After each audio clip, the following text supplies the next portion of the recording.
আজকাল আর কাউকে কোনো জবাব দেই না, ইচ্ছেও করে না। শুধু মাথা ঠান্ডা রেখে নীরবে নিজেকে সরিয়ে নেই।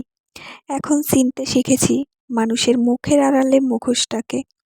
আমি বুঝি কোনটা ফুল আর কোনটা বিষাক্ত কাঁটার তৈরি ফাঁদ। আরও বুঝি কার হাসিটা মঙ্গলের আর কারটাই বা অভিশাপের। এখন অনেক কিছুই খেয়াল করি, বুঝি, জানি, তবুও কিছুটি বলি না। শুধু নীরবে সরে আসি, যাতে কেউ টের পর্যন্ত না পায়। আসলে আমিই চাই না কেউ আমার চলে যাওয়া টের পাক। জীবনে কোনো কিছুকে একদম নিশ্চিত, একদম হবেই, হয়েই যাবে বলে ধরে নিয়েন না। হাতের নাগালের জিনিসটাও নিমেষে হাতছাড়া হয়ে যায়। ঠিক চোখের সামনের মানুষটাও হারায় যায় চোখের পলকে।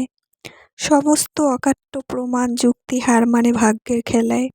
সমস্ত হিসেব নিকেশ বদলে যায় নিয়তির লিখনে। এই ক্ষুদ্র জীবনে আমি নিশ্চিত ভালো রেজাল্টটা মিস হতে দেখেছি, কনফার্ম চাকরিটা শেষমেশ না হতে দেখেছি, সব আয়োজন শেষে বিয়ে ভেঙে যেতে দেখেছি, একদম শেষ মুহূর্তে কোনো পূর্বাভাস ছাড়াই ঝড়ের মতো সব এলোমেলো হয়ে যেতে দেখেছি। আমি জেনেছি এই জীবনে প্রত্যেকটা মুহূর্ত অনিশ্চয়তায় ভরা। আমি মেনে নিয়েছি একদম সত্যি সত্যি পেয়ে যাওয়ার আগ পর্যন্ত কোনো কিছুই আমাদের হাতে নেই, কখনো ছিল না। যদি বেঁচে থাকি, একটা বয়সের পর সমস্ত কিছু থেকে নিজেকে বিচ্ছিন্ন করে ফেলবো।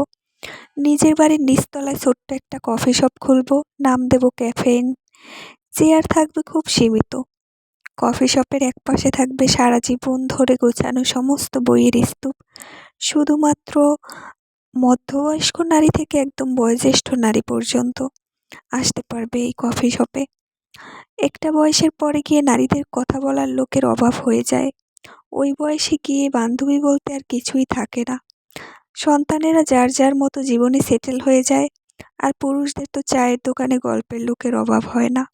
কিন্তু এসব বয়স্ক নারীদের সবচেয়ে বেশি যে অভাব বোধ হয়, সেটা হচ্ছে কথা বলার মানুষের অভাব। সেজন্যই খুলবো এরকম একটা কফি শপ। মাঝে মাঝে আমার বয়স্ক বান্ধবীরা উকি দেবে আমার কফি শপে। কফি হবে শুধুমাত্র কথা বলার একটা বাহানা।